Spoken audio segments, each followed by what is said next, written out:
For our project, Group C decided to take a look at the unique market of food trucks. Though food trucks have existed for centuries, the industry has grown exponentially with the rise of popular food trucks in Los Angeles during the late 2000s. We wanted to find out what makes food trucks so sought after, so we asked some owners a few questions. Well, I'm Brent Cunningham. This is my wife, Christina Cunningham, and my brother, Todd Cunningham. And we own Wooden Porch Wood-Fired Pizza here in Colorado Springs. We specialize in wood-fired pizzas and calzones. We do a variety of ice creams as well. My name is Ben Geiger. I'm the owner and operator of Bison Brothers Food Truck. We specialize in bison and southwestern cuisine. Since this is such a new industry, we first wanted to see how long some of the trucks had been in business. It wasn't surprising that they are fairly new. We just got started actually. This one's not even a year old yet. So what, like 9-10 months I think so far?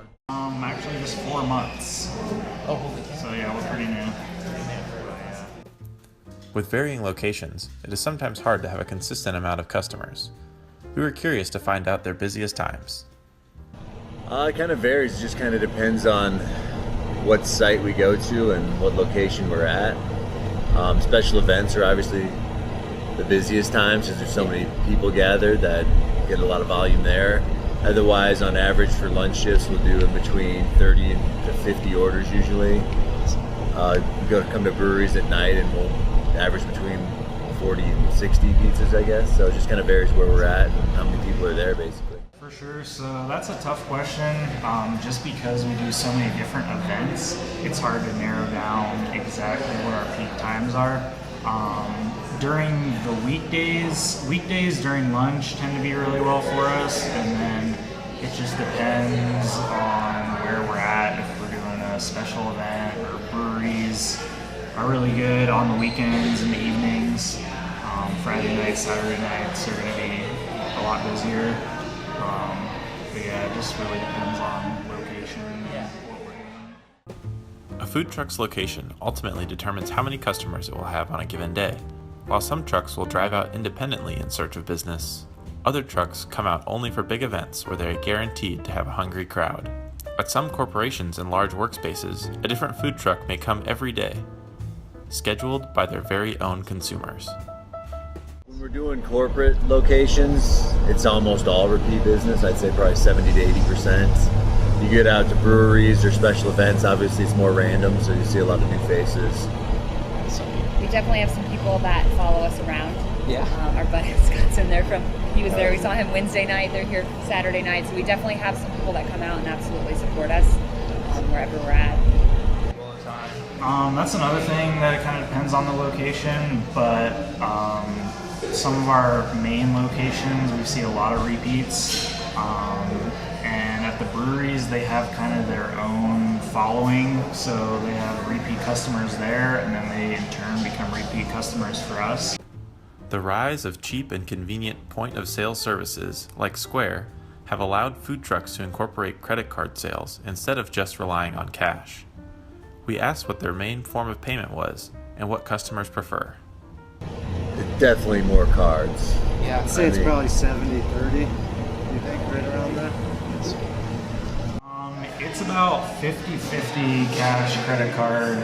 Now it depends on the day. Certain days we get way more credit card and a lot less cash, and then some days a lot more cash. But when I look over a long period of time, like a week or a month, yeah, it's about 50-50. These owners decided to open up their food trucks instead of a brick-and-mortar restaurant. We asked them what they think draws people to a food truck instead of a more traditional space. Flexibility too. We're able to travel wherever we want. You know, if we run into a special event that's attracting a big enough crowd, we're able to go out and serve those people food. So we kind of look for those situations where people are kind of stranded out in the middle of nowhere with not a lot of food options. It's kind of where we thrive. You know? Is just being able to connect with the customer. I'm handing out the food to every individual customer. Whereas brick and mortar, if you're the owner or manager, you're not seen as much by your customer base. So just being able to reach to your clientele and then be able to get feedback from them and see what's working, what's not. Finally, We asked the owners what it was they thought drew the crowds to their food truck specifically. Probably the oven. Yeah, it's definitely the wood-fired oven. Definitely makes it special. The fact that it's inside of our truck, I think, is a big deal too. And it just makes the pizzas have that unique wood-fired taste to it. I think our biggest thing is we have a product no one else offers, which is bison. And then we offer some vegetarian and vegan options that not all trucks have.